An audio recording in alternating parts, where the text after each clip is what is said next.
చూడండి మా తెలుస్తుందా రిపల్షన్ మీకు?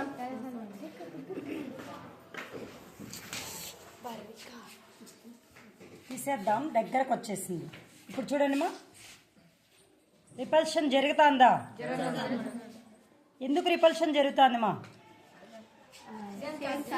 సేమ్ చార్జ్ అనేది ఇస్తా ఉంటాం. 2 రేకులు ఉన్నాయి అక్కడ, రెండిటికి కూడా మనం సేమ్ చార్జ్ అనేది ఇస్తున్నాం అనమాట. దానివల్ల ఇక్కడ ఏం జరుగుతుందంటే రిపల్షన్ అనేది జరుగుతుంది. రిపల్షన్ అంటే ఏంటి? వికర్షించుకోవడం, అంటే దూరం దూరంగా వెళ్ళిపోవడం. ఇప్పుడు చూడండి దగ్గరకు వచ్చిందా 2 రేకులు, ఇప్పుడు చూడండి దూరంగా వెళ్ళింది. మనము ఈ బెలూన్ పెడితే ఎందుకు దూరంగా వస్తుందమ్మా? అదే ఇప్పుడు ఆ బెలూన్ పెట్టమ్మా, ఈ బెలూన్ పెట్టు. ఈ బెలూన్ పెడితే దూరంగా వస్తుందా? పైకి పెట్టా, కొంచెం పైన పెట్టమ్మా.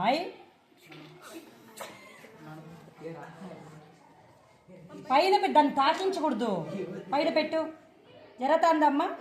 లేదు, తీదంతి. ఇప్పుడు చూడండి అమ్మా,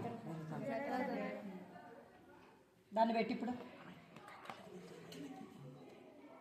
ఇప్పుడు చూడమ్మా, ఎలాంటి కదలికైనా ఉందా? ఈ బెలూన్తో పెట్టినప్పుడు, ఈ బెలూన్తో పెట్టినప్పుడు దూరంగా వెళ్ళిపోతుంది. ఆ బెలూన్తో పెట్టినప్పుడు ఎందుకు దూరంగా పోలేదు? ఈ బెలూన్